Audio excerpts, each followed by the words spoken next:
Hi friends, welcome to government jobs portal. So ఈ వీడియోలో మనం ఏపీ హిస్టరీ క్లాస్ 3 చూద్దామండి. సో ఇంతవరకు మనం ఇంట్రడక్షన్ చూసాం, క్లాస్ 1 అండ్ క్లాస్ 2 చూసాం. ఇవన్నీ కూడా మనకి డెమో వీడియోస్ అనమాట. ఓకే, టోటల్ మనకి 120 అవర్స్ క్లాసెస్ ఉంటాయండి. ఫైన్, ఒక్కొక్క వీడియో కూడా 1 అవర్ ఉంటుంది. సో టోటల్ 120 వీడియోస్ ఉంటాయి అనమాట. ఇవి బోత్ ఇంగ్లీష్ మీడియం మరియు తెలుగు మీడియం స్టూడెంట్స్కి అర్థమయ్యే విధంగా ఉంటాయి. ఈ క్లాసెస్ని మీరు ఎన్రోల్ చేసుకోవాలంటే జీజేపీ తెలుగు ఆండ్రాయిడ్ యాప్లో ఎన్రోల్ చేసుకోవచ్చు, లేదంటే www.ggptelugu.in వెబ్సైట్లో కూడా ఎన్రోల్ చేసుకుని క్లాసెస్ చూడొచ్చు. సో చూసుకొని మనకి 3 మంత్స్కి అయితే 500 అండ్ 6 మంత్స్కి అయితే 800 అండ్ 1 ఇయర్కి అయితే 1200 వ్యాలిడిటీతో మనకి ఈ క్లాసెస్ అనేవి అవైలబుల్గా ఉన్నాయి. సో తప్పకుండా ఇంట్రెస్ట్ ఉన్న వాళ్ళు ఈరోజే ఎన్రోల్ చేసుకోండి. సో ఓకే, ఇప్పుడు మనం క్లాస్ 3లోకి వెళ్ళిపోతాం. మనము ఇప్పటి వరకు ఏపీ హిస్టరీలో భాగంగా ఆంధ్ర ప్రాంతంలో స్టోనేజ్లో ఏ విధంగా ఉండే పరిస్థితులు, స్టోనేజ్ తర్వాత ఉన్నటువంటి చాల్కొలిథిక్ ఏజ్ రాగి యుగంలో ఏ విధంగా ఉన్నాయి పరిస్థితులు, తర్వాత ఇనుప యుగంలో ఏమేమి ఉన్నాయి ఆంధ్రాకి సంబంధించిన పాయింట్స్ అనేది మనం చూసాము. సో ఈరోజు మన క్లాస్లో ఏంటంటే దానికి ఫర్దర్గా మనం ఫార్వర్డ్ చేయాలన్నమాట డిస్కషన్ని.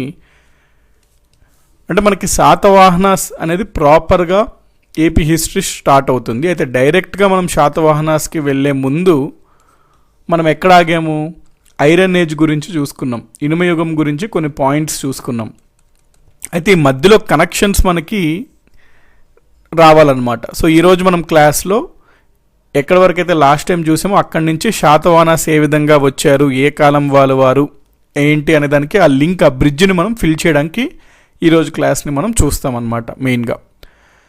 కాబట్టి ఇందులో భాగంగా మనము ప్రధానంగా ఇండియన్ హిస్టరీని ఆంధ్రాకి కలపాలండి. సో ఈరోజు క్లాస్లో మనం మెయిన్లీ ఏం చేస్తామంటే ఇండియన్ హిస్టరీలో ఉన్నటువంటి అంశాలని మెయిన్గా ఆంధ్రాస్కి కనెక్ట్ చేస్తామన్నమాట. ఏ విధంగా సంబంధం ఉన్నది ఇండియన్ హిస్టరీలో మనం చూసుకున్నటువంటి పాయింట్స్ ఆంధ్రాకి అనేది మనం కనెక్ట్ చేయాలి ఈ రోజు మనం టాపిక్లో.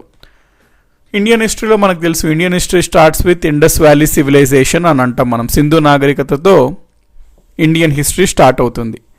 అయితే ఇండస్ వ్యాలీ సివిలైజేషన్లో లిపి ఉందా అంటే ఉంది, కానీ మనం ఆ లిపిని అర్థం చేసుకోలేకపోయామన్నమాట. ఇప్పటి వరకు కూడా డిసైఫర్ అనేది అవ్వలేదు.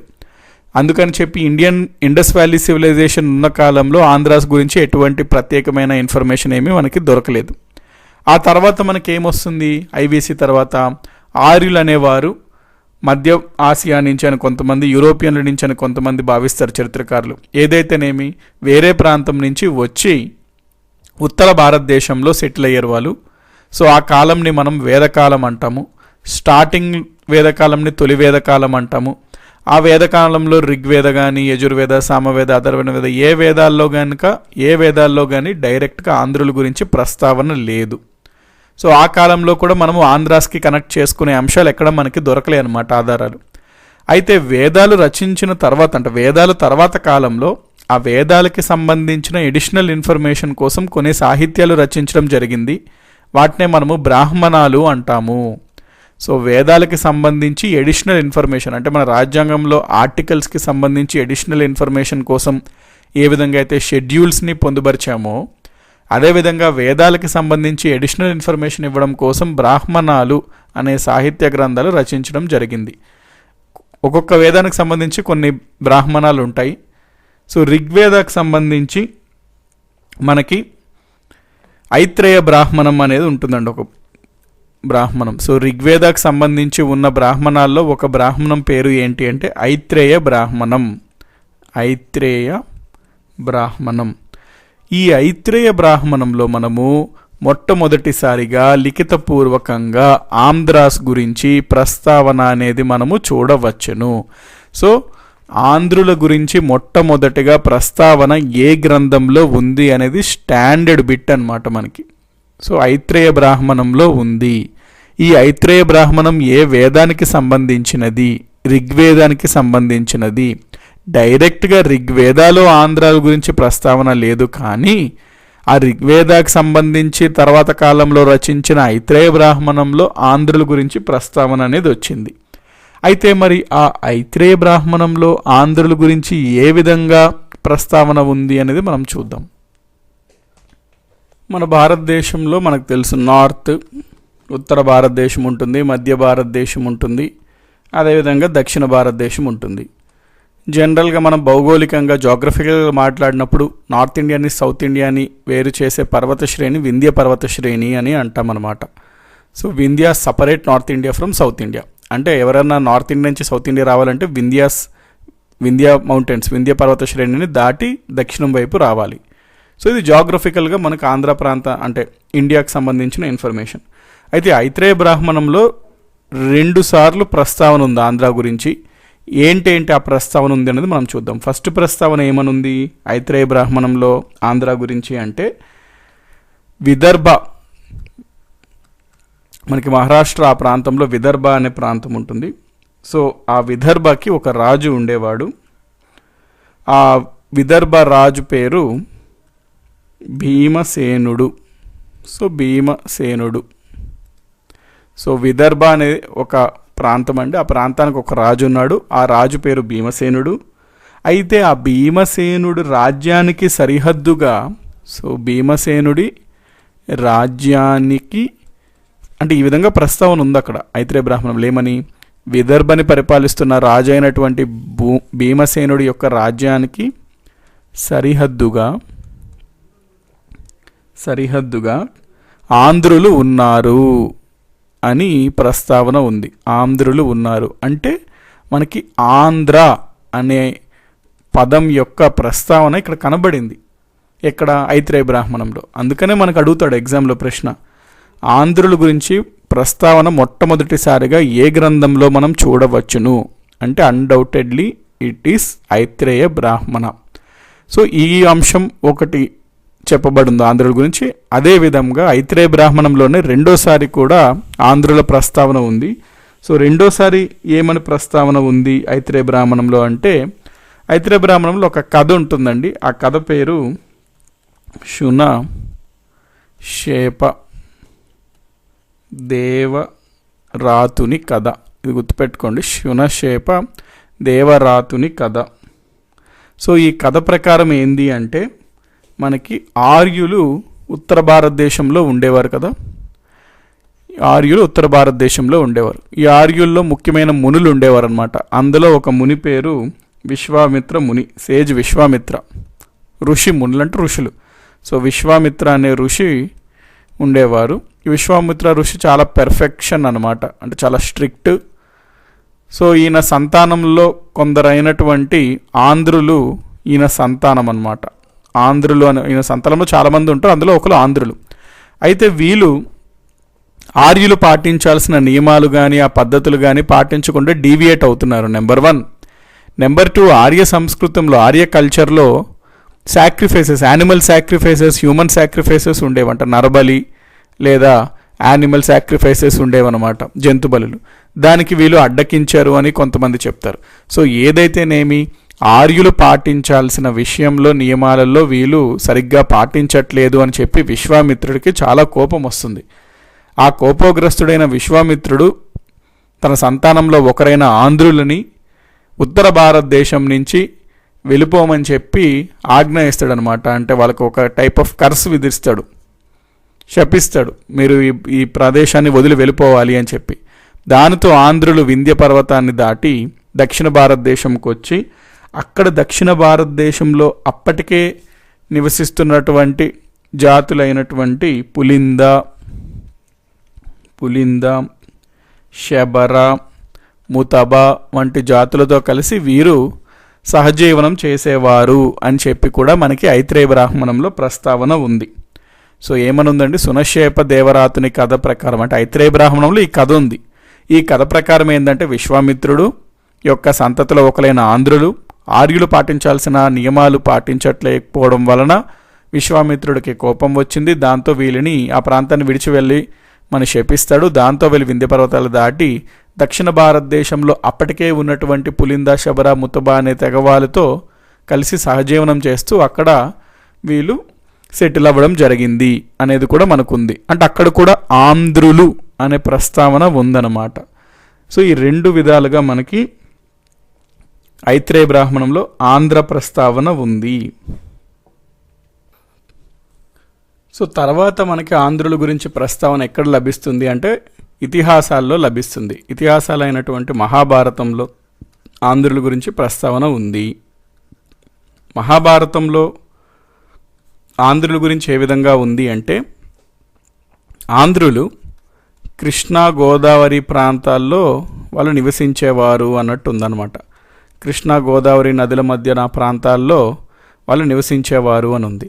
అంటే ఇక్కడ మనం ఏమర్థం చేసుకోవచ్చు, ఈ విధంగా మనకి ఆంధ్రులు పులింద, శబర, ముతబ్బ అనే తెగలవారితో సహజీవనం చేస్తూ మెల్లగా కృష్ణా గోదావరి ప్రాంతాల్లో స్థావరాలు ఏర్పాటు చేసుకొని స్థిర నివాసం వాళ్ళు నివసించడం జరిగింది. ఆ ప్రాంతాన్ని వాళ్ళు స్థిర నివాసంగా చేసుకొని నివసించడం జరిగింది అని మనం అర్థం చేసుకోవచ్చు.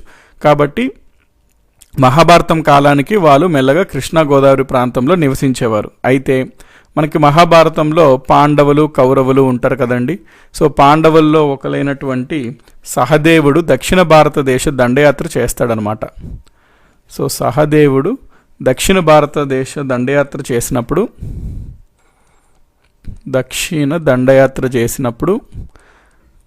అప్పట్లో దక్షిణ భారతదేశంలో ఉన్నటువంటి కొన్ని చిన్న చిన్న రాజ్యాలని అంతా ఆక్రమిస్తుంటాడు. అందులో భాగంగా ఆంధ్రుల పైన కూడా సహదేవుడు దండయాత్ర చేసి అక్కడ వాళ్ళని ఓడించి ఆ ప్రాంతాన్ని కూడా ఓడించడం జరిగింది అని చెప్పి మహాభారతంలో మనకి ప్రస్తావన స్పష్టంగా ఉందన్నమాట.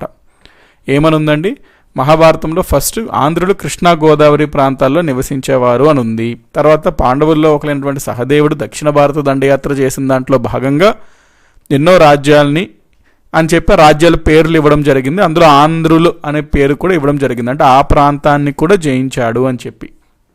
నెంబర్ 1. నెంబర్ 2, మహాభారతంలో మనకి కురుక్షేత్ర యుద్ధం జరుగుతుంది కదండి, కౌరవులకి పాండవులకి మధ్యన. సో కురుక్షేత్ర యుద్ధం జరుగుతుంది. కురుక్షేత్ర యుద్ధంలో ఆంధ్రులు కౌరవాస్కి సపోర్ట్ ఇచ్చారనమాట. సో ఆంధ్రాస్ కౌరవాస్ తరపున పోరాడారు.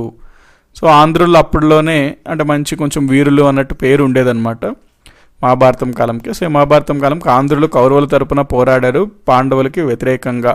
సో ఈ 3 అంశాలు, ఒకటి ఈ ప్రాంతంలో నివసించేవారు, నెంబర్ 1 సహదేవుడు దక్షిణ భారతదేశ దండయాత్ర, నెంబర్ 2 కురుక్షేత్ర యుద్ధంలో ఆంధ్ర కౌరవుల తరపున పోరాడారు, నెంబర్ 3. సో మహాభారతంలో కూడా 3 సార్లు ఆంధ్రుల గురించి ప్రస్తావన వచ్చింది. నెక్స్ట్ మనకు ఆంధ్రుల ప్రస్తావన ఎక్కడ లభించింది అంటే మరొక ఇతిహాసమైనటువంటి రామాయణంలో కూడా ఆంధ్రుల గురించి ప్రస్తావన వచ్చింది. మరి ఈ రామాయణంలో ఏం ప్రస్తావన అయింది ఆంధ్రుల గురించి అనే పాయింట్స్ మనం చూద్దాం. ఇవన్నీ ఇంపార్టెంటేనండి, ఎగ్జామ్స్లో అడగచ్చు. అంటే మేబీ కురుక్షేత్ర యుద్ధంలో ఆంధ్రులు ఎవరి తరపున పోరాడారో అడగచ్చు, లేకపోతే మహాభారతంలో ఆంధ్రుల ప్రస్తావన ఉందా లేదా, అట్లా రకరకాలుగా అడగచ్చు. మనకు పాయింట్ తెలిస్తే ఎట్లా అడిగినా మనం కొంచెం కంఫర్టబుల్గా ఆన్సర్ చేయడానికి వీలుంటుంది. సో మనం ఈరోజు టాపిక్ క్లారిటీ వచ్చింది కదండి. ఈరోజు టాపిక్ ఏంటంటే మనం మెల్లగా అసలు ఎట్లా ప్రయాణిస్తున్నాము ఏపీ హిస్టరీ అంటే డైరెక్ట్గా ఏపీ హిస్టరీ శాతవాహనస్తో మొదలవుతుంది. కానీ మనం డైరెక్ట్గా శాతవాహనాస్ మొదలుపెట్టి శాతవాహనాస్లో రాజు, శ్రీముఖుడు అట్లాగంతా ఆర్డర్ లిస్ట్ ఇచ్చుకొని వెళ్ళామనుకోండి, ఒక అండర్స్టాండింగ్ అయితే వస్తుంది. కానీ మరి శాతవాహనాస్ కన్నా ముందు ఏంటి అసలు ఆంధ్ర ప్రాంతం, అసలు ఈ ఆంధ్ర ఏంటి, అసలు ఈ ఆంధ్ర గురించి ముందు ఎవరైనా జనాలు ఉండేవారా, దీని గురించి ఎక్కడన్నా ప్రస్తావన ఉందా, అట్లాగా అవన్నీ ఉండిపోతాయి అన్నమాట వితౌట్ ఆన్సర్డ్. వాటన్నిటికీ ఆన్సర్ అవ్వాలని చెప్పి మనకి ఈ ముందు జరిగిన పాయింట్స్ మనం చూస్తున్నాం. అందులో భాగంగా మనం ఎక్కడ early stone age, middle stone age, new stone age, copper age, iron age అనేది వస్తూ, దాని తర్వాత వేదకాలం అనేది వస్తూ, దాని తర్వాత బ్రాహ్మణాలు అనేది చూసి, దాని తర్వాత మహాభారతం, దాని తర్వాత ఇప్పుడు మనం రామాయణం చూసుకుంటున్నాం. అట్లాగా మనము ఆర్డర్లో వెళ్తున్నాం. మీరు అబ్జర్వ్ చేస్తే వెళ్ళి వెళ్ళి వెళ్ళి వెళ్ళి శాతవాహనాస్ ఏ విధంగా వచ్చారు ఆంధ్ర ప్రాంతానికి, ఏ విధంగా వాళ్ళు రాజ్యవంశం ఏర్పాటు చేశారు అనే వరకు మనం వెళ్ళినట్లయితే తర్వాత నుంచి శాతవాహనాస్ డైరెక్ట్గా ఎంటర్ అయిపోతాం అనమాట. సో ఈరోజు మన కంప్లీట్ క్లాస్లో మన గోల్ ఇదే అనమాట. మెల్లిగా మనము శాతవాహనాస్ అసలు ఏ విధంగా ఆంధ్ర ప్రాంతంలో రాజ్యం ఏర్పాటు చేశారు అనే దగ్గరికి వెళ్ళాలి. మనం ఆ జర్నీ స్టార్ట్ చేసాం. అందులో భాగంగా మహాభారత కంప్లీట్ చేసుకున్నాం. రామాయణం దగ్గర ఉన్నాం ఇప్పుడు మనం. రామాయణం మరి ఈ రామాయణంలో ఆంధ్రుల గురించి ప్రస్తావన ఏది ఉంది అంటే మనకి తెలుసు. అంటే కాంట్రవర్సీ, కొంతమంది నమ్మరు, కొంతమంది విశ్వసిస్తారు. బట్ ఏదైతేనేమి రాముడైతే ఆంధ్ర ప్రాంతానికి వచ్చి ఇక్కడ అంటే తాత్కాలికంగా కాస్త తక్కువ సమయం అయితే ఇక్కడ ఖచ్చితంగా నివసించాడు అని చెప్పి చెప్తుంటారు. అందుకని చెప్పి రామాయణంలో రాముడు, లార్డ్ రామ దక్షిణ భారతదేశంలో ఉన్నటువంటి ఆంధ్ర ప్రాంతానికి వచ్చి ఇక్కడ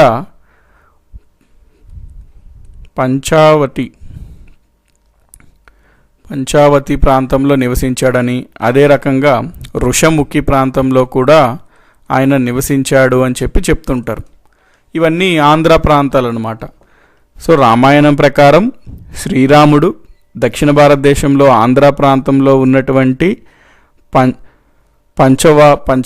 పంచావతి మరియు ఋషముఖి ప్రాంతాల్లో నివసించాడు అని చెప్తారు. ఇప్పుడు ప్రస్తుతం మరి పేర్లుగా మనం ఏంటివి అని చూసుకున్నట్లయితే పంచావతిని మనము ప్రస్తుతం భద్రాచలం అని చెప్పుకుంటాం. సో ప్రస్తుతం భద్రాచలమే అప్పట్లో పంచావతి అన్నమాట. అదేవిధంగా ప్రస్తుతం బళ్ళారి ప్రాంతం ఉంటుంది కదండి, ఆ బళ్ళారి ప్రాంతమే ఋషముఖి. సో రాముడు ఈ ప్రాంతాల్లో షార్ట్ టైం అన్నమాట, అంటే కొంతకాలం నివసించాడు అని ఉంది ప్రస్తావన. అంటే ఈ పాయింట్లో కూడా మనం ఏమర్థం చేసుకోవచ్చు, ఆ కాలంలోనే ఆంధ్రులు లేకపోతే ఆంధ్ర ప్రాంతం అనే ఒక మనుగడ ఉంది అని చెప్పి మనం అర్థం చేసుకోవచ్చు రామాయణం కాలంలోనే. సో రామాయణంలో కూడా ఈ విధంగా ప్రస్తావన ఉంది. నెక్స్ట్ మనకి వేదకాలంలో రెండు ఉంటాయి. మనం ఆల్రెడీ అనుకున్నాం కదండి, వేదకాలంలో రెండు ఉంటాయి. తొలి వేదకాలం, మలి వేదకాలం, early Vedic age, later Vedic age. So ఇవన్నీ మనం ఇప్పటివరకు తొలి వేదకాలం చూసుకున్నాం. నెక్స్ట్ మలి వేదకాలానికి వెళ్ళాలి. అయితే ఈ వేదకాలంలో మనకి ఋగ్వేద ఉంటుంది కదండి. మనం ఆల్రెడీ ఇండియన్ హిస్టరీ చూసుకున్నప్పుడు ఒక పాయింట్ అన్నాం, ఏంటి అంటే ఋగ్వేదంలో మొత్తం మనకి చాప్టర్స్, మండలాలు 10 ఉంటాయి. 10 మండలాలు ఉంటాయి. అయితే ఆ 10 మండలాలు ఒకేసారి రాయలేదన్నమాట. తొలి వేదకాలంలో మొట్టమొదటిసారిగా ఋగ్వేద వాళ్ళు వచ్చినప్పుడు కేవలం 2 నుంచి 7 మండలాలు మాత్రమే అప్పుడు ఉండేవి. ఇవి తొలి వేద కాలానికి సంబంధించినవి. తర్వాత కాలంలో మలివేద కాలంలో మిగతా మండలాలు ప్రచురించడం జరిగింది. అంటే 1, 8, 9, 10 మండలాలు చాప్టర్స్ అండి, ఆ వేదాల్లో ఉన్న చాప్టర్స్ అన్నమాట ఇవి. సో ఇవి మలివేద కాలంకి వచ్చాయి. సో ఈ మండలాల్లో 10వ మండలం ఇంపార్టెంట్. 10th మండల్ దేనికి ఇంపార్టెంట్ అండి, ఇండియన్ హిస్టరీలో పాయింట్ చెప్పుకుంటాం చాలా ఇంపార్టెంట్ అని. సో 10th మండల్ దేనికి బాగా ప్రసిద్ధిగాంచింది అంటే ఈ 10th మండల్లో మనకి పురుష సూక్తం ఉంటుంది. ఈ పురుష సూక్తంలోనే చతుర్వర్ణ వ్యవస్థ గురించి ప్రస్తావన ఉంటుంది. చతుర్వర్ణ వ్యవస్థ గురించి ప్రస్తావన ఉంటుంది దేంట్లో, పురుష సూక్తంలో. ఈ పురుష సూక్తం అనేది ఋగ్వేదంలో 10వ మండలంలో ఉంటుంది. చతుర్వర్ణ వ్యవస్థ అంటే ఏంటి, సమాజంని బ్రాహ్మణ, క్షత్రియ, వైశ్య, శూద్ర అనే 4 వర్ణాలుగా విభజించడం. చతుర్ అంటే 4 కదండి, చతుర్వర్ణ 4 వర్ణాలుగా సమాజాన్ని విభజించడమే చతుర్వర్ణ వ్యవస్థ. ఇందులో బ్రాహ్మణులు పూజలు, యాగాలు, హోమాలు అనేవి నిర్వహించేవారు. స్టార్టింగ్ తొలివేద కాలంలో అయితే క్షత్రియులు పని ఏంది అంటే పశువుల్ని మేపేవారు, అంటే పశువుల్ని రక్షించేవాళ్ళు. కాలానుగుణంగా మలివేద కాలంకి వచ్చేసరికి వీళ్ళే రాజులుగా అయ్యారు. వైశ్యులు అంటే ఏంటంటే మరి పశువులు వాటి నుంచి వచ్చిన పాలు, పెరుగు, ఆ ఉత్పత్తులు అన్నీ ఉంటాయి కదండి, వాటి నుంచి వ్యాపారం చేసేవారు అయ్యారు. శూద్రులు వ్యవసాయం చేసేవారు అయ్యారు అనమాట. ఈ విధంగా సమాజంని 4 వర్ణాలుగా విభజించడం జరిగింది. అదే చతుర్వర్ణ వ్యవస్థ. సో ఈ సమాజంకి కొన్ని నియమాల ప్రకారం నడవాలి. అప్పుడే సమాజం అనేది ఎటువంటి ఇబ్బందులు లేకుండా, ఎటువంటి గొడవలు లేకుండా ఉంటుంది. సమాజం అనేది కొన్ని రెగ్యులేషన్స్, కొన్ని నియమాలు, పద్ధతులు ప్రకారమే నడవాలి అని చెప్పి అప్పట్లో ఒక ఋషి, మను అనే ఋషి తన మనుధర్మ శాస్త్రాన్ని రచించడం జరిగిందనమాట.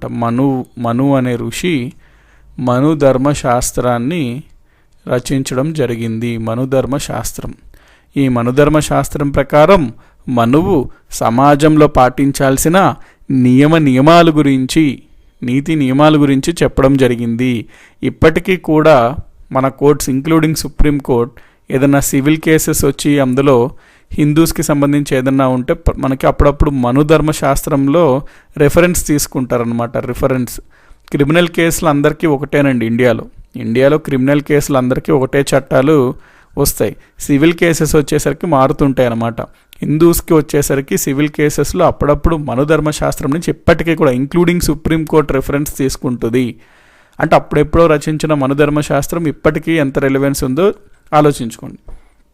అందుకనే ఆ సమాజంలో ఉన్నటువంటి ధర్మాలు, పాటించాల్సిన నియమాలు, వాటి గురించి ప్రస్తావిస్తూ మనుధర్మశాస్త్రంని రచించాడు. ఓకే, ఇప్పుడు మనకి ఈ విధంగా ఆర్యుల కాలంలో, మలివేద కాలంలో ఇటువంటి మార్పులన్నీ జరుగుతూ వస్తుంది. అక్కడ వర్ణ వ్యవస్థ బాగా సమాజంలో పటిష్టమైంది. కానీ ఈ సమయానికి దక్షిణ భారతదేశంలో మనం మాట్లాడుకుంటున్నాం ఆంధ్ర ప్రాంతం కాబట్టి, ఆంధ్ర ప్రాంతం ఓవరాల్గా చెప్పుకున్నట్లయితే దక్షిణ ప్రాంతంలో ఈ వర్ణ వ్యవస్థ అనేది రాలేదు. ఎందుకంటే ఇది కేవలం నార్త్ ఇండియా, ఆ వేద ఆర్యులకు సంబంధించిన అంశం. ఇది సౌత్ ఇండియాకి ఇంకా దక్షిణ ప్రాంతానికి స్ప్రెడ్ అవ్వలేదు. అప్పుడు ఏమైంది, ఈ నార్త్ ఇండియాకి సంబంధించిన ఒక ఋషి, అగస్త్య ముని అంటామన్నమాట, సెయింట్ అగస్త్య. ఈ అగస్త్య ముని మొట్టమొదటిసారిగా ఆర్యన్ అన్నమాట, ఈయన ఆర్యుడు. సో ఈయన మొట్టమొదటిసారిగా వింధ్య పర్వతాలు దాటి, ఆర్యుడైనటువంటి అగస్త్యుడు వింధ్య పర్వతాలు దాటి మొట్టమొదటిసారిగా దక్షిణ ప్రాంతానికి రావడం జరుగుతుంది. సో ఎగ్జామ్లో ప్రశ్న అడుగుతాడు, మొట్టమొదటి ఆర్యుడు వింధ్య పర్వతాలు దాటి దక్షిణ ప్రాంతానికి వచ్చినతను ఎవరు? అగస్త్యముని. అయితే ఈ అగస్త్యముని దక్షిణ ప్రాంతానికి వచ్చినప్పుడు మరి ఇతను ఆర్యుడు కదండి, అందుకనే ఇతడు దక్షిణ ప్రాంతంలో ఆర్యన్ కల్చర్ని, ఆర్యుల సంస్కృతాన్ని దక్షిణ ప్రాంతంలో ఈయన ప్రవేశపెడతాడు. దక్షిణ ప్రాంతంలో అప్పటి వరకు వర్ణ వ్యవస్థ అంటే తెలియదు. అక్కడ కేవలం ఏదో జాతుల్లాగా నివసించేవారు అనమాట, కొన్ని జాతులు ఉండేవి. మరి ఆ దక్షిణ ప్రాంతంలో ఉన్నటువంటి వాళ్ళ దగ్గర ఉన్న ఆచారాలు, జాతులు అట్లాంటివన్నీ, అదేవిధంగా అగస్త్యుడు తీసుకొచ్చిన ఆర్య సంస్కృతి, ఈ రెండూ మిక్స్ అయ్యి అక్కడ ఒక రకమైన వ్యవస్థ ఏర్పడింది.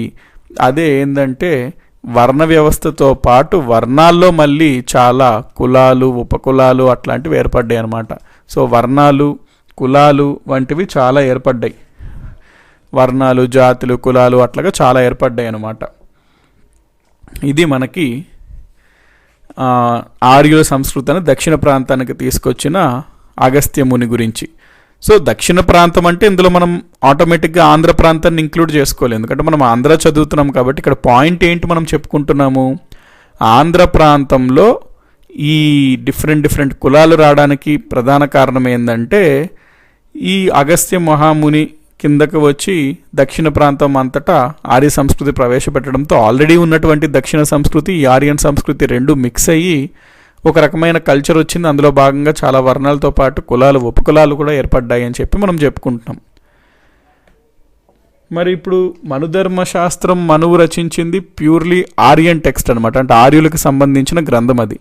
సౌత్ ఇండియాలో చూసుకుంటే కొంచెం డిఫరెంట్గా ఉన్నాయి ఇక్కడ పాయింట్స్. అంటే యాజ్ ఇట్ ఈస్ మనుధర్మశాస్త్రాన్ని దక్షిణ భారతదేశంలో ప్రజలు కూడా పాటించాలి అంటే అది అంత అప్రాప్రియేట్గా ఉండదు. ఎందుకంటే ఆల్రెడీ ఇక్కడ ఒక టైప్ ఆఫ్ సంస్కృతి ఉంది, ఇక్కడ పాటించాల్సిన నియమాలు వేరు, కొంచెం మార్పులు చేయాల్సి ఉంటుంది అనమాట.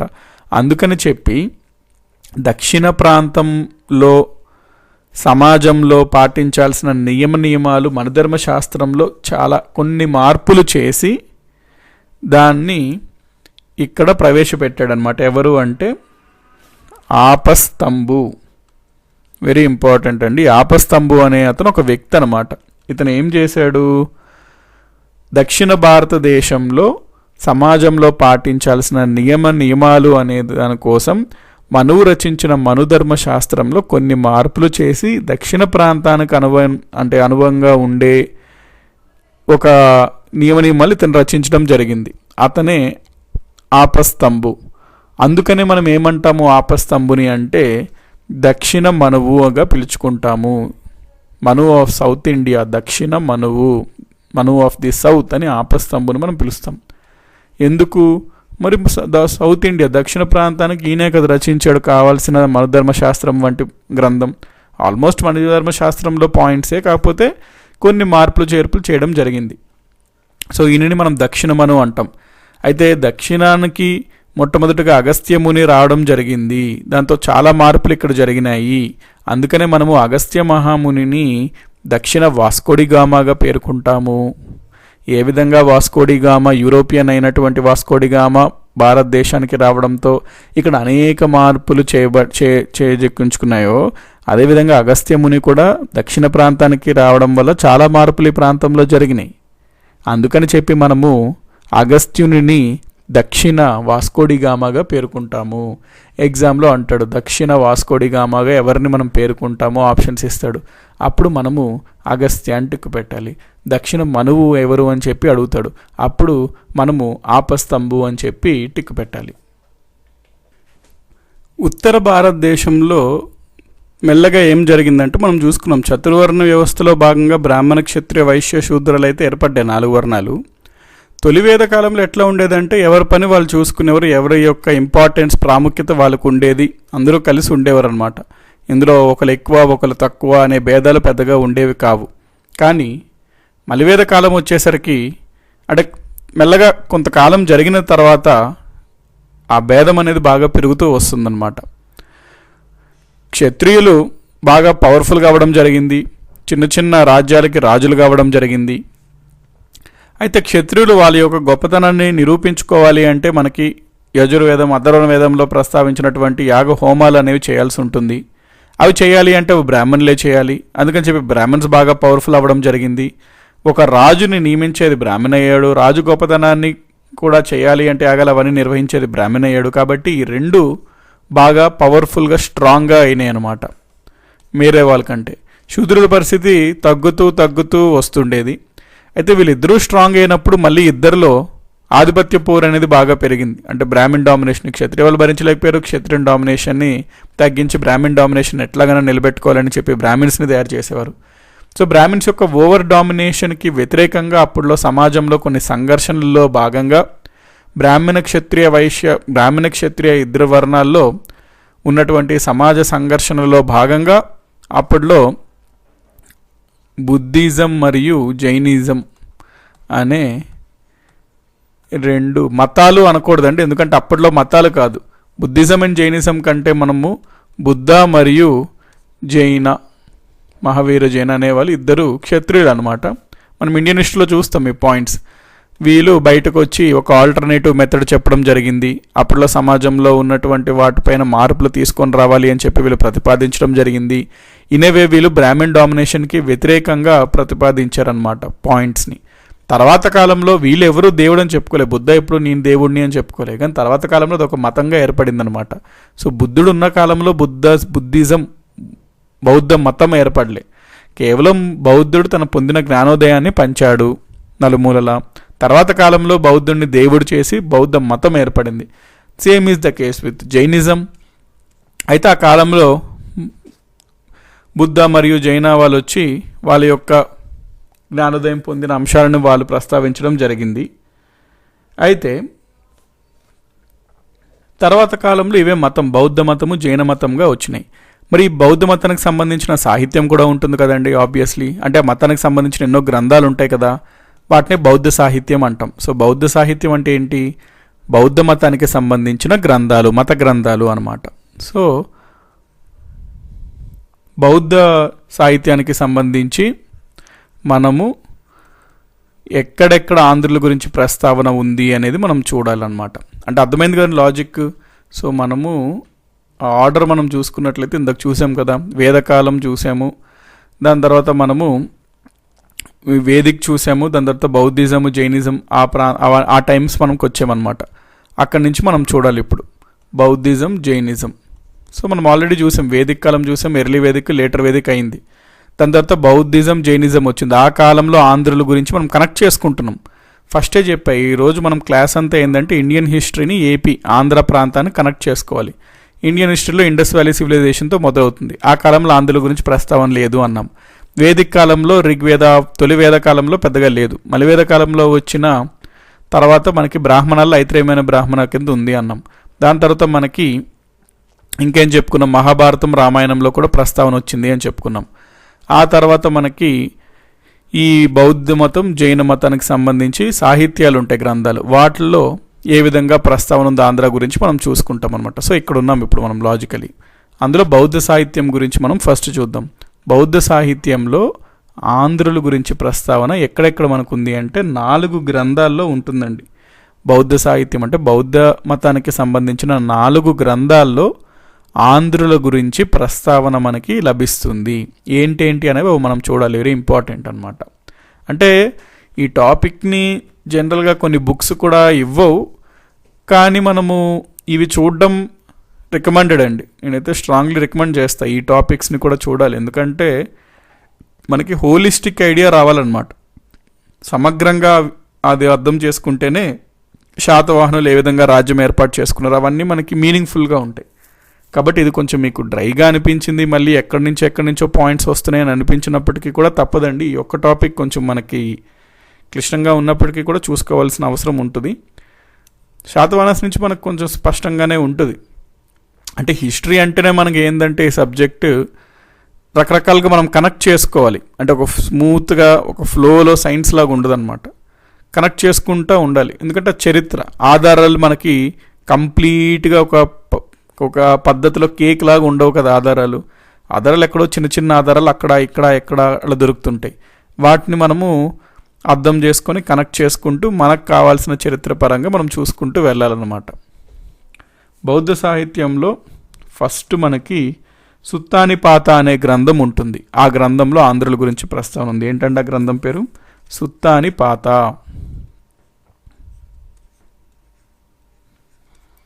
సుత్తానిపాతలో ఏమనుంది ప్రస్తావన అంటే ఇది అర్థం చేసుకోండి. బౌద్ధ సాహిత్యానికి సంబంధించిన ఒక గ్రంథం పేరు సుత్తానిపాత. సుత్తానిపాతలో ఏమని చెప్పడం జరిగిందంటే కోసల అనే రాజ్యానికి రాజు ఉండేవాడు. అతని పేరు భావరి. కోసల రాజు భావరి అనే ఆయన ఉండేవాడు. ఈ భావరి అనే ఆయన గోదావరి నది దగ్గరికి వచ్చి గోదావరి నది దగ్గరకు వచ్చి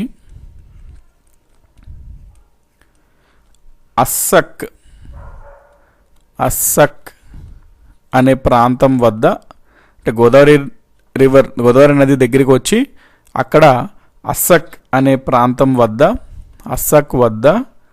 ఒక విద్యా ఆశ్రమాన్ని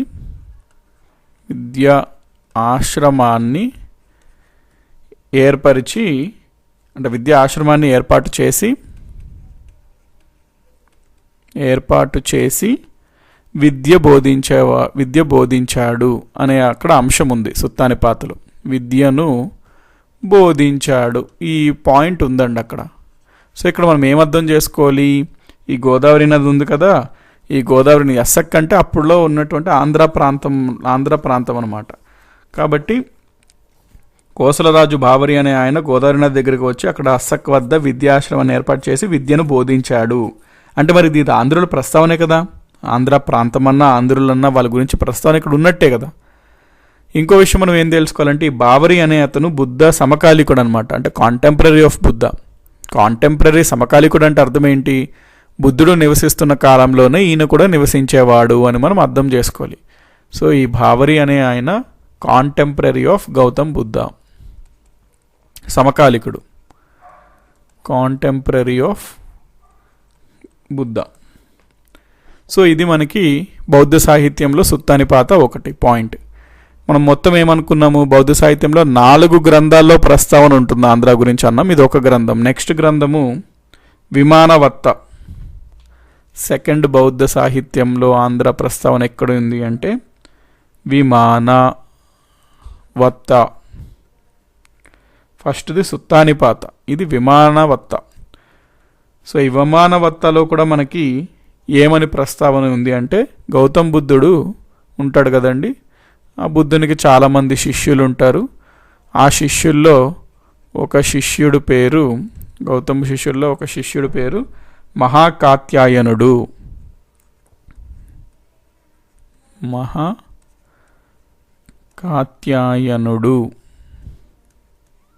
ఈయన అస్సక, ఇందాక మనం చూసాం కదండి ప్రాంతం అస్సక, ఆ రాజ్యంకి పరిపాలిస్తున్న రాజుకు, అస్సాం రాజ్యానికి రాజు ఉంటాడు కదా, ఆ రాజుకు బౌద్ధ మతం ఇచ్చినట్లు తెలుపుతుంది. అంటే అస్సకరాజు బౌద్ధ మతం స్వీకరించినట్లుగా మనకి మహాకాత్యమునుడు అతనికి బౌద్ధ మతం స్వీకరించేలా చేశాడు.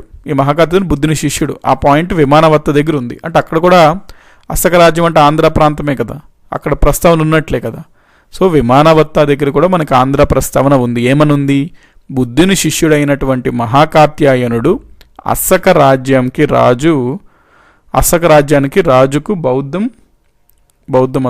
బౌద్ధ మతం ఇచ్చినట్లు తెలుపుతుంది.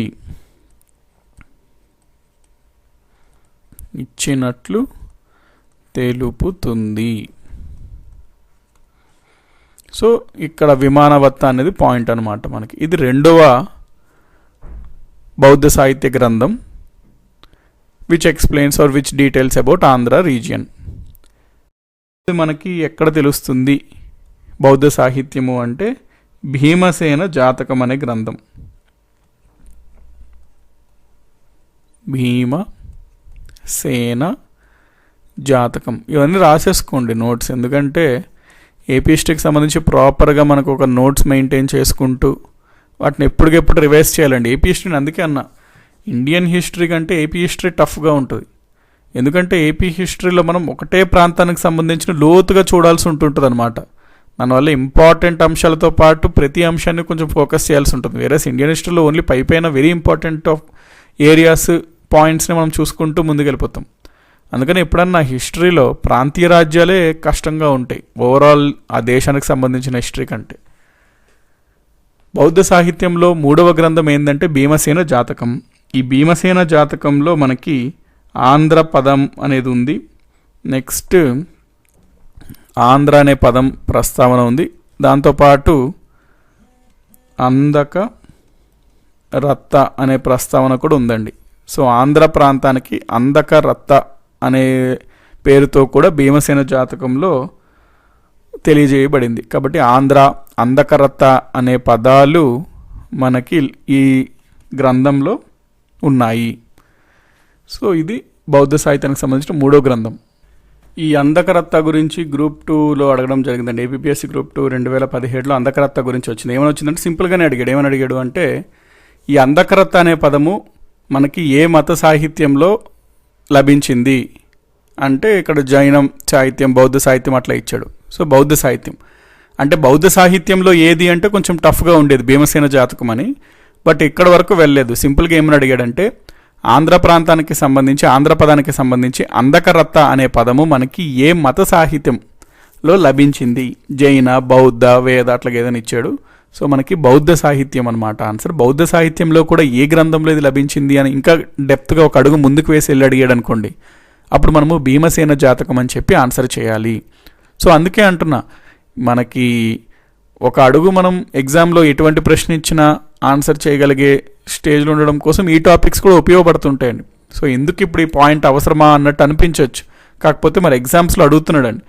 ఇంకోటి ఏంటంటే ఏపీ హిస్టరీలో మనం చూడబోయే ప్రతి పాయింట్, ప్రతి టాపిక్, ప్రతి చాప్టర్ అన్నీ ఎగ్జామ్స్లో అడుగుతున్నవే అండి. కాబట్టి ఇది ఎగ్జామ్స్కి ఉపయోగమా, ఇవి అడుగుతాడా అనే ఇంప్రెషన్లు అయితే అసలు ఉండద్దు. అట్లా అనిపిస్తాయి అనమాట. బేసికలీ ఈ టాపిక్స్ అట్లా అనిపిస్తాయి. దీంట్లో అసలు ప్రశ్నలు అడిగే స్కోప్ ఉందా, ఎగ్జామ్స్లో అడుగుతాడా అసలు, ఇవి ఎవరన్నా చదువుతారా అసలు ఈ టాపిక్స్ అట్లని. కానీ మీకు ఇదే లైవ్ ఎగ్జాంపుల్. 2017 గ్రూప్ 2లో అందకరత్త అని ఆంధ్రాకి సంబంధించిన పదము మనము ఏ సాహిత్యంలో చూస్తాము అంటే ABCD బౌద్ధ సాహిత్యం. సో ఇది మనకి బౌద్ధ సాహిత్యంలో మూడవ గ్రంథం అనమాట. ఆంధ్ర గురించి ప్రస్తావన ఉంది. నెక్స్ట్ మొత్తం 4 గ్రంథాలు కూడా. 4వ గ్రంథం ఏంటి అంటే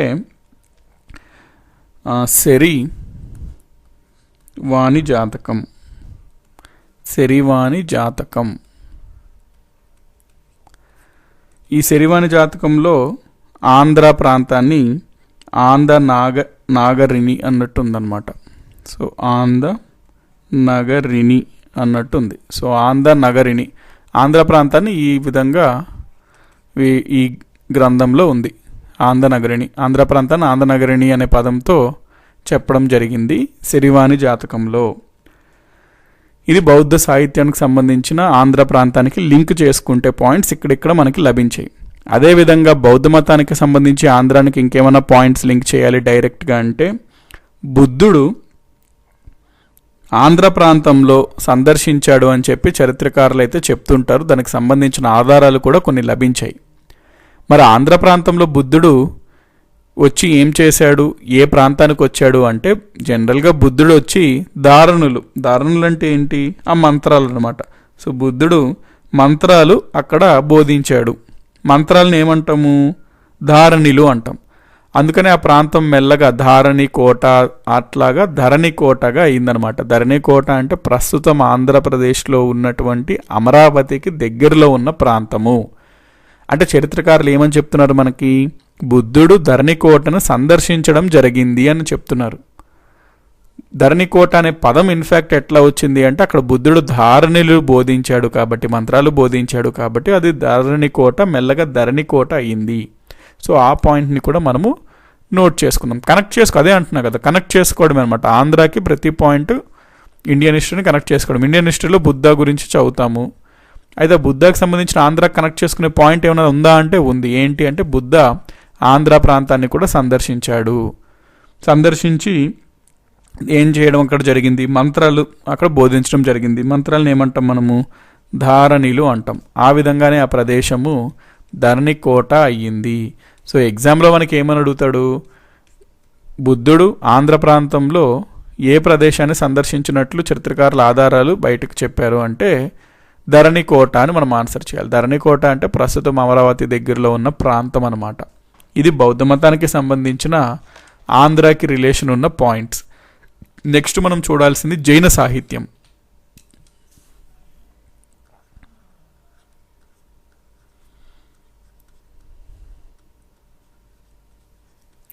జైన సాహిత్యంలో మరి ఆంధ్ర ప్రస్తావన ఎక్కడెక్కడ లభిస్తుంది అంటే మనకి జైన సాహిత్యంలో ఒక కావ్యం ఉంటుందండి. ఆ కావ్యం పేరు ధర్మామృతం. ఈ ధర్మామృతం అనే కావ్యంలో మనకి ఆంధ్ర గురించి ప్రస్తావన ఉంది. సో ఏ విధంగా ఆ ధర్మామృతం కావ్యంలో ప్రస్తావన ఉంది అనేది మనం ఒకసారి నోట్ చేసుకుందాం. సో కావ్యం పేరు ధర్మామృతం.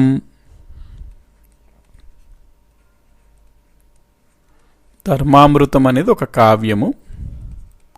ఈ కావ్యంలో ఏమని చెప్పబడింది అంటే ఇక్ష్వాకు, అంటే నార్త్ ఇండియాలో మనకి ఇక్ష్వాకు రాజవంశం ఉంటుందండి. సౌత్ ఇండియా మన ఆంధ్ర ప్రాంతంలో మళ్ళీ ఇక్ష్వాకు ఉంటుంది శాతవాహనుల తర్వాత, అది కాదు. నార్త్ ఇండియాలో అప్పటికే ఇక్ష్వాకు రాజ్యం ఉంటుందన్నమాట.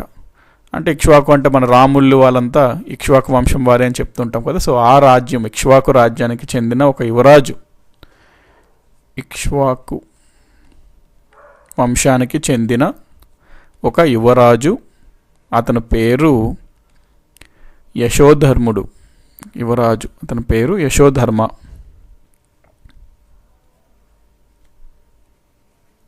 యశోధర్ముడు.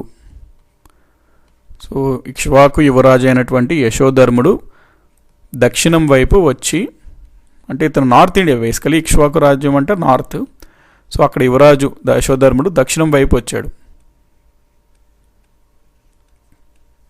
దక్షిణం వైపు వచ్చి ఇక్కడ ఏం చేశాడు, దక్షిణంలో ప్రతిపాలపురం అనే రాజ్యం స్థాపించి పాలన చేశాడు అని ఉందన్నమాట ఈ కావ్యంలో. సో ఇక్ష్వాకు యువరాజు అయినటువంటి యశోధర్ముడు దక్షిణం వైపు వచ్చి ప్రతిపాలపురం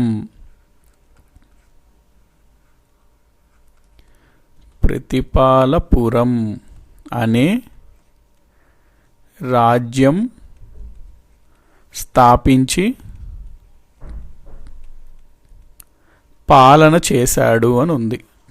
పాలన చేశాడు అని ఉందన్నమాట ప్రస్తావన. అయితే ఈ ప్రతిపాలపురంనే మనం ప్రస్తుతం ఏమని పిలుస్తున్నాము అంటే భట్టిప్రోలు. గుంటూరు దగ్గర ఉంటుంది కదండి మనకి భట్టిప్రోలు అనే ప్రాంతం. సో అదే ప్రాంతం అన్నమాట. సో భట్టిప్రోలు గుంటూరు దగ్గర ఉంటుంది ప్రస్తుతం. సో ప్రస్తుతం మనం భట్టిప్రోలుగా పిలుస్తున్నటువంటి ప్రాంతం అప్పట్లో ప్రతిపాలపురం అన్నాము. ఆ ప్రతిపాలపురం అనే రాజ్యం స్థాపించి పాలన చేశాడు యశోధర్ముడు. ఇతను ఇక్ష్వాకు యువరాజు. ఇది అంతా స్టోరీ మనకి ఎక్కడ తెలియజేయబడింది అంటే ధర్మామృతం అనే జైన సాహిత్య కావ్యంలో. ఈ పాయింట్ ఎందుకు ఇక్కడ మనం చదువుకుంటున్నాము అంటే ఇక్కడ ఏమనుంది, ఆబ్వియస్లీ కావ్యంలో ఆంధ్ర ప్రాంతంలో దక్షిణం వైపు వచ్చి ఆంధ్ర ప్రాంతంలో ప్రతిపాలపురం అనే ప్రదేశంలో ఈయన రాజ్యం స్థాపన చేశాడు అని ఉంది. అంటే మరి రిఫరెన్స్ ఉన్నట్టే కదా ఆంధ్రాస్ గురించి. మరి మనం ఈరోజు క్లాస్లో అదే పాయింట్ కదండి చూస్తున్నాం. ఆంధ్ర రిఫరెన్సెస్ ఎక్కడెక్కడ మనకు ఉన్నాయి. ఇండస్ వ్యాలీ నుంచి వస్తున్నాం. ఇండస్ వ్యాలీలో ఆంధ్రుల గురించి ప్రస్తావన ఉందా, వేదకాలంలో, తొలి వేదకాలంలో ఉందా, వేదాల్లో ఉందా, మలి వేదకాలంలో ఉందా, మొట్టమొదటిగా ఎక్కడుంది, మొట్టమొదటిగా ఆంధ్రుల ప్రస్తావన ఎక్కడుంది, ఆంధ్రులు అని మనం ఆంధ్ర దానికి సంబంధించి ఎక్కడ విన్నాము మొట్టమొదటిసారి అంటే మనము గోపిచంద్ నటించిన ఆంధ్రుడు సినిమాలో ఆంధ్రుడు అని విన్నాను అనకూడదు. మనం ఆంధ్రులు దాని గురించి ప్రస్తావన మొట్టమొదటిసారిగా ఐత్రేయ బ్రాహ్మణంలో ఉంది అని చెప్పాలి. ఈ ఐత్రేయ బ్రాహ్మణం అనేది ఒక బ్రాహ్మణం అనమాట, అంటే ఋగ్వేదానికి సంబంధించిన ఒక బ్రాహ్మణం. ఆ విధంగా మనం మెల్లమెల్లగా ఇతిహాసాలు మహాభారతంలో ఉంది, రామాయణంలో ఉంది అని చూసుకున్నాము. దాని తర్వాత మనకి బౌద్ధ మతంకి సంబంధించిన సాహిత్యంలో చూసాము, జైన మతం సాహిత్యంలో ఇప్పుడు మనం ఉన్నాం. సో ధర్మామృతం అనేది ఒక పాయింట్ జైన సాహిత్యంలో ఆంధ్రుల గురించి ప్రస్తావనకు వచ్చేసరికి. జైన సాహిత్యం తర్వాత మనకి నార్త్ ఇండియాలో ఈ కాలంలో జరుగుతున్నటువంటి మార్పులు ఏంటంటే కొన్ని రాజ్యాలు అక్కడ కొంచెం బలపడ్డాయండి. జన అంటే అప్పుడులో రాజ్యం అనమాట, జన అంటే రాజ్యము అని. సో నార్త్ ఇండియాలో మనకి ఏంటంటే జన అంటే రాజ్యాలు కొంచెం బలపడుతూ ఉన్నాయి. అందులో భాగంగా ఒక 16 జనాలు అనేది బాగా బలపడి బాగా రాజ్య విస్తరణ చేసి కొంచెం పెద్ద రాజ్యాలుగా అవతరించాయి. వాటినే మనము మహాజనపదాస్ అంటాము. 16 ఉండేవన్నమాట మొత్తం ఈ మహాజనపదాస్. ఈ మహాజనపదాస్ అంటే ఏంటి, ఆల్రెడీ మనం ఇండియన్ హిస్టరీలో చూస్తాము. నార్త్ ఇండియాలో ఆఫ్టర్ అరౌండ్ 500 BC ఆ కాలంకి మనకి బౌద్ధ మతం, జైన మతం అన్నీ ఈ కాలమే కదా. సో 500 BC కాలానికి చాలా జనాల్లో కొన్ని 16 మాత్రం కొంచెం పెద్ద రాజ్యాలుగా అయినాయి. వాటిని మహాజనపదాస్ అంటాము. ఈ మహాజనపదాస్లో ఈ 16లో కూడా అన్నిట్లో బాగా బలమైన రాజ్యంగా మగధ రాజ్యం అనేది అవతరించింది. ఈ పాయింట్స్ అని మనం ఇండియన్ హిస్టరీలో చూస్తాం. అందుకనే ఈ టాపిక్లో స్టార్టింగే చెప్పాను నేను, ఇండియన్ హిస్టరీని ఆంధ్ర కనెక్ట్ చేయడమే అని చెప్పి. సో మగధ అనేది మనం బలమైన రాజ్యంగా అవతరించింది 16 మహాజనపదాల్లో. ఈ మగధను పరిపాలించిన వంశాల గురించి మనం ప్రస్తావించుకున్నాం ఇండియన్ హిస్టరీ. ఏమన్నాము, ఈ మగధ రాజవంశాన్ని మొత్తం 4 రాజవంశాల వారు పరిపాలించారు. వాళ్ళు మొదటివారు హర్యాన్క రాజవంశం, హర్యాన్క తర్వాత శిశునాగ తర్వాత నంద తర్వాత మౌర్య. హర్యాన్క, శిశునాగ, నంద, మౌర్య రాజవంశాలు మగధని పరిపాలించారు. నంద చివరి రాజు అయినటువంటి ధనానందుణ్ణి మౌర్య స్థాపకుడైనటువంటి చంద్రగుప్త మౌర్య చాణక్యుడితో కలిసి అతని పదవీనృత్యుని చేసి ఇతను మౌర్య సామ్రాజ్యాన్ని ఏర్పాటు చేశాడు అనే పాయింట్స్ మనం చూస్తాం. అయితే ఇప్పుడు ఈ మగధని పరిపాలించిన నంద వంశంలో మనకి మహాపద్మనంద అనే రాజు ఉంటాడు. ఆ మహాపద్మనంద దక్షిణ భారతదేశం పైన దండయాత్ర చేసి కొన్ని చిన్న చిన్న రాజ్యాలను అయితే అతను జయించాడు అని మనకి కాస్త ప్రస్తావన అయితే ఉంటుంది. నందలో చివరాజు ధనానందుని పదవీవృత్తిని చేసి మౌర్య సామ్రాజ్యాన్ని చంద్రగుప్త మౌర్యుడు ఏర్పాటు చేస్తాడు. ఇవి ఆ కాలంలో మేజర్గా నార్త్ ఇండియాలో జరిగినటువంటి సంఘటనలు. మౌర్య రాజ్యాన్ని చంద్రగుప్త మౌర్య స్థాపిస్తాడు. ఈ చంద్రగుప్త మౌర్య కొడుకే బిందుసార కొడుకు అశోక. ఈ ముగ్గురు బాగా మౌర్యాస్లో ఇంపార్టెంట్ అనమాట. గుర్తుపెట్టుకోండి, అశోకుడు తండ్రి పేరు బిందుసార. మనకి బింబి అని ఉంటాడు, ఆయన వేరు. ఇందులో బిందు గుర్తుపెట్టుకోండి, కన్ఫ్యూజ్ అవుతుంది. సింపుల్ గుర్తుపెట్టుకోండి. అశోకుడు కళింగ యుద్ధానికి వెళ్ళినప్పుడు వాళ్ళ నాన్న విజయీ భవ అని చెప్పి ఇట్లా తిలకం ఇచ్చాడు, చేతి ఇట్లా పెడతారు బొట్టు, బిందు పెట్టాడు, ఇట్లా బిందువుని పెట్టాడు, బొట్టుని పెట్టాడు. సో అశోకుడు నాన్న బిందుసార. అట్లాగే ఏదన్నా ఒక గుర్తుపెట్టుకోవడానికి ఏదన్నా ఒకటి పెట్టుకోండి, ఎందుకంటే బిందు కన్ఫ్యూషన్ అనమాట. అశోకుడు తండ్రి బిందుసార, చంద్రగుప్త మౌర్య కొడుకు బిందుసార. అయితే చంద్రగుప్త మౌర్యుడు రాజ్య విస్తరణ చేశాడు బాగా. సో చంద్రగుప్త మౌర్య బాగా పవర్ఫుల్. ఈ చంద్రగుప్త మౌర్య రాజ్య విస్తరణ చేశాడండి, రాజ్య విస్తరణ చేశాడు. అందులో భాగంగా దక్షిణ ప్రాంతం పైన కూడా ఈయన దండయాత్ర చేసి దక్షిణ ప్రాంతంలో ఉన్నటువంటి రాజ్యాల్ని కూడా మౌర్య సామ్రాజ్యంలో కలపడం జరిగింది. సో ఆంధ్ర ప్రాంతాన్ని కూడా చంద్రగుప్త మౌర్యుడే మౌర్యాల్లో కలపడం జరిగింది.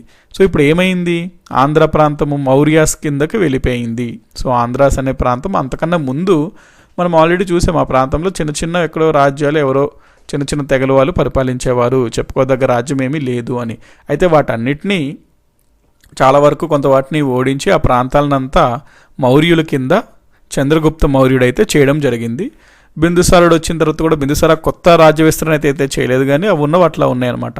తర్వాత వచ్చినటువంటి అశోకుడు చేసినటువంటి యుద్ధం కళింగ యుద్ధం మాత్రమే. కళింగ యుద్ధం తర్వాత ఆపివేశాడు. కాబట్టి అశోకుడు కూడా ఇతను రాజ్య విస్తరణ అంటే మనకి ఇంకా ఫర్దర్గా ఆక్రమించాడు అట్లాంటి పాయింట్స్ ఏమీ ఉండవు అశోకుడికి సంబంధించి కూడా.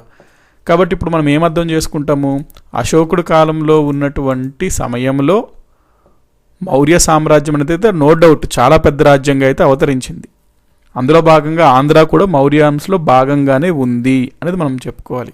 సో అశోకుడి టైంలో మనం చూసుకున్నట్లయితే మౌర్య సామ్రాజ్యం అనేది చాలా పెద్దగా ఉండేదండి. దాదాపుగా ఇక్కడ మనకి తక్షశిల, ఇక్కడ మనకి సౌరాష్ట్ర కింద వరకు మనం చూసుకున్నట్లయితే ఆంధ్ర ఈ ప్రాంతాలన్నీ మనకి మౌర్యన్ సామ్రాజ్యం కిందనే ఉంది. కాబట్టి అశోకాస్ టైంలో ఆయన కాలంలో ఈ ఆంధ్ర ప్రాంతం మనకి మౌర్యుల కాలంలో ఉంది. మౌర్యులు పాటలీపుత్రం ఇక్కడెక్కడో బేస్ చేసుకొని పరిపాలించేవారు. మరి అంత పెద్ద రాజ్యాన్ని ఒక రాజు కేంద్రీకృతం చేసి పరిపాలించాలి అంటే కష్టమే. కానీ మౌర్యులు అంటే వాళ్ళ పరిపాలన కేంద్రీకృతంగానే ఉండేదన్నమాట, సెంట్రలైజ్డ్గా ఉండేది. సెంట్రలైజ్డ్ అంటే ఏంటి అంటే మొత్తం అంత రాజ్యాన్ని వాళ్ళు సెంట్రల్ లెవెల్లో ఒకటే లెవెల్ నుంచి పరిపాలించేవారు అనమాట. వికేంద్రీకరణ చేసేవారు కాదు, డీసెంట్రలైజ్ చేసేవారు కాదు, సెంట్రలైజేషన్లోనే చేసేవారు. కాకపోతే మరి ఇంత పెద్ద ఇప్పుడు సెంట్రలైజ్ ఎప్పుడు నడుస్తుంది, చిన్న రాజ్యాలు ఉంటే నడుస్తుంది ఈజీ. ఇంత పెద్ద రాజ్యం ఉంచుకొని కేంద్రీకృతంగా పరిపాలించడం అంటే కష్టం. అందుకని చెప్పి సరిహద్దుల్లో ఉంటున్న కొన్ని ప్రాంతాలపైన అయితే వాళ్ళకి ప్రత్యక్షంగా అంత పర్యవేక్షణ ఉండేది కాదనమాట. కాకపోతే ఏం జరిగేది మరి అట్లాంటి సందర్భాల్లో, అశోకుడు తనకు బాగా నమ్మకమైన వాళ్ళని ఆ ప్రాంతాల్లో పెట్టేవాడు అనమాట చూసుకోమని చెప్పి. ఎందుకంటే నమ్మకమైన వాడు కాబట్టి తిరుగుబాటు చేయడు. అక్కడ డైరెక్ట్గా ప్రత్యక్షంగా పర్యవేక్షణ లేనప్పటికీ కూడా అతను నమ్మకంగానే పనిచేస్తూ ఉంటాడనే ఉద్దేశంతో అశోకుడు కాలంలో అశోకుడు ఏం చేశాడంటే ఈ ఆంధ్ర ప్రాంతం అయితే నోట్ చేసుకోండి, ఆంధ్ర ప్రాంతం అయితే మౌర్యాస్లో భాగమే ఈ కాలంకి, అశోకుడు కాలంకి. ఆ పాయింట్ క్లారిటీ తెచ్చుకోండి. ఆంధ్ర ప్రాంతం మౌర్యాస్కి భాగమే అనమాట, మౌర్యాస్లో భాగమే. అయితే మరి దీన్ని పరిపాలించడం కోసం ఈ ఆంధ్రాని దీనికి పరిపాలన కోసం అశోకుడి యొక్క నమ్మకస్తునైన వాడు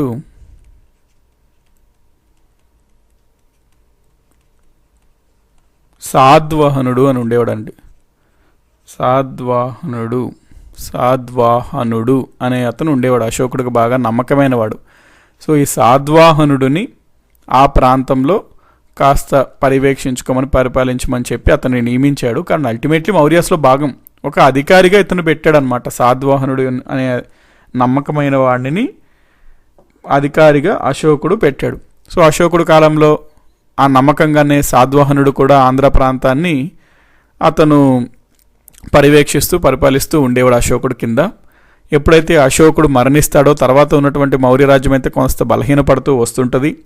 ఆ కాలంలో ఈ సాద్వాహన వంశస్థులు స్వతంత్రాన్ని ప్రకటించుకొని శాతవాహన వంశం ఏర్పాటు చేయడం జరిగింది. సో పాయింట్ క్లియర్ కదండి. ఆఫ్టర్ అశోక ఏమైందంటే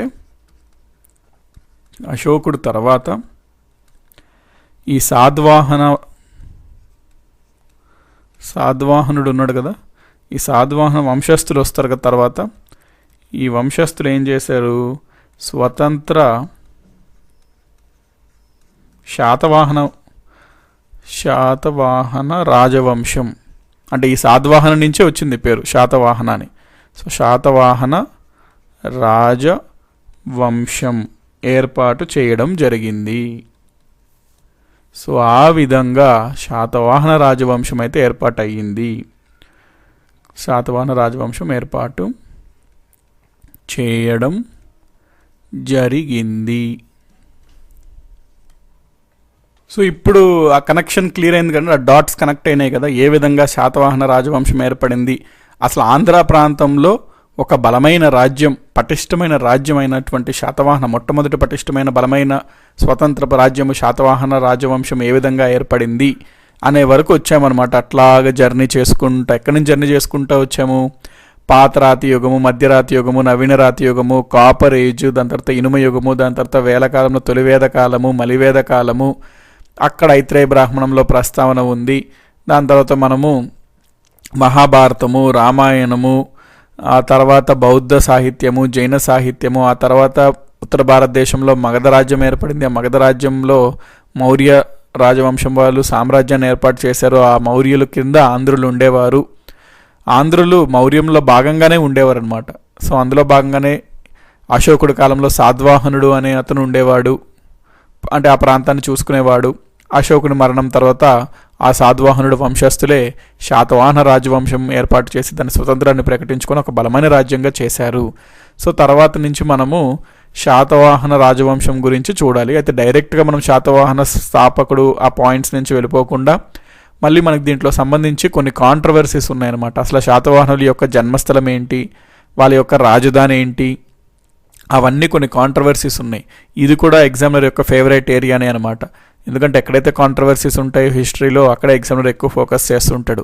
సో శాతవాహనాస్కి మనం డైరెక్ట్గా వెళ్ళే ముందు మధ్యలో, అంటే డైరెక్ట్గా వెళ్ళే ముందు ఈ పాయింట్స్ని కూడా మనం అవగాహన తెచ్చుకోవాలన్నమాట. వాళ్ళ యొక్క జన్మస్థలం ఎక్కడిది, వాళ్ళ యొక్క రాజధాని ఏంది, వాళ్ళ ఆంధ్రులేనా, వాళ్ళ తెలుగువారేనా, వాళ్ళు ఎక్కడి నుంచో వచ్చి ఇక్కడ స్థావరాలు ఏర్పాటు చేసుకున్నారా, అవన్నీ మనము తెలుసుకోవాలి. వాళ్ళ కులం ఏంటి, అట్లాంటివన్నీ అంశాలు మనం తెలుసుకున్నాక నెక్స్ట్ డైరెక్ట్గా మనం శాతవాహనాకి వెళ్తామన్నమాట.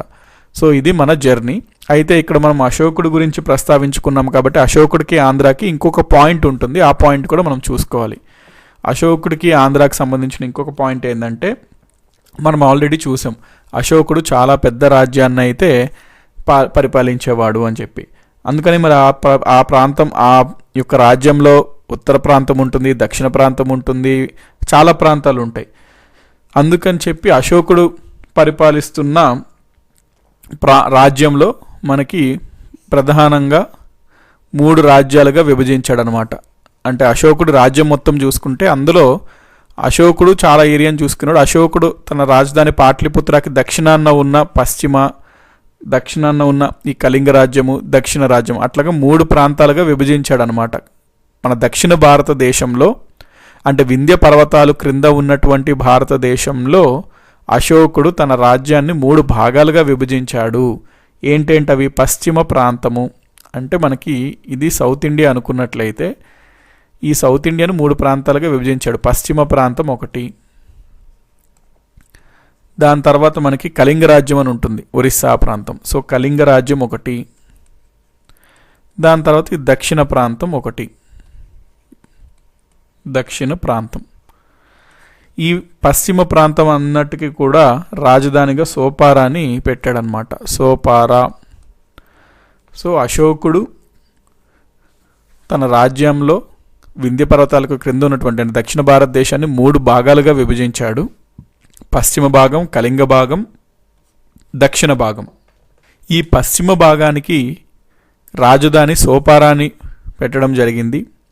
కళింగ భాగానికి తొసాలిని రాజధానిగా పెట్టాడు కళింగ ప్రాంతానికి. దక్షిణ ప్రాంతం వచ్చేసరికి అశోకుడు రాజధానిని సువర్ణగిరిని పెట్టాడు. సువర్ణగిరి. ఇప్పుడు ఈ సువర్ణగిరి అంటే ఏమిటి ప్రస్తుతం అనేది పెద్ద క్వశ్చన్ అన్నమాట చరిత్రకారుల మధ్యలో. మరి దక్షిణ ప్రాంతం అంటే కర్ణాటక వాళ్ళు, కర్ణాటకలో చెందిన ప్రాంతం ఇది సువర్ణగిరి అని వాళ్ళు చెప్పుకుంటారు. తమిళనాడు వాళ్ళు వాళ్ళల్లో చెందిన ఒక ప్రాంతం సువర్ణగిరి. ఎందుకంటే ఈ ప్రాంతీయ చరిత్ర వచ్చేసరికి మనకి ఏంటంటే రీజనల్ హిస్టరీస్లో ఎవరి ప్రాంతం అది గొప్పగా వాళ్ళు చెప్పుకోవడం కోసం అక్కడ ఉన్న చరిత్రకారులు వాళ్ళంతా కొంచెం మాడ్యులేషన్స్ ఉంటాయండి. ఫర్ ఎగ్జాంపుల్ మీరు కనుక కేఎస్పి మన కర్ణాటక పబ్లిక్ సర్వీస్ కమిషన్ కేపీఎస్సి దానికి సంబంధించిన బుక్స్ ఆ ఎగ్జామ్స్లో మీరు చదువుకున్నట్లయితే ఇదే అంశంలో మీరు అక్కడ ఏమని తెలుసుకుంటారు, సువర్ణగిరి అంటే కర్ణాటకకు చెందిన ప్రాంతం అని చెప్పి వాళ్ళ చరిత్రలో వారు రచించుకుంటారు.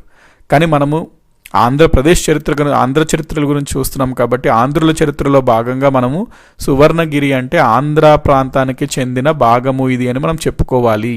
అయితే ఈ సువర్ణగిరి ప్రస్తుతం ఆంధ్రలోని ఏ భాగానికి అంటే ఏమని పిలుస్తున్నాము అంటే సువర్ణగిరి అంటే ప్రస్తుతం మన ఆంధ్ర ప్రాంతంలో అనంతపూర్లో జొన్నగిరి అనే ప్రాంతంని సూచిస్తుంది. సో ప్రస్తుతం అనంతపూర్లో ఉన్నటువంటి జొన్నగిరినే సువర్ణగిరి అనమాట. ఇది ఎవరు చెప్తున్నారు అంటే ఆధారం ఉండాలి. చరిత్రలో సింపుల్గా మనము సువర్ణగిరి అంటే అక్కడ మన పక్కన ఉంది కదా ప్రాంతం, ఆ ప్రాంతంలో సువర్ణగిరి అని మనము ఫ్లూక్గా చెప్పడానికి ఉండదండి. చరిత్ర అంతా ఆధారాలతోనే నడుస్తుంది. కాబట్టి ఆధారం ఏంటి అంటే మనకి బ్రహ్మగిరి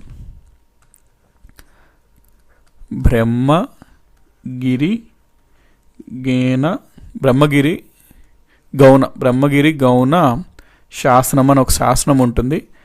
బ్రహ్మగిరి గౌణ శాసనం ప్రకారం ప్రస్తుతం అనంతపూర్లో ఉన్నటువంటి ఈ జొన్నగిరి అనే ప్రాంతమే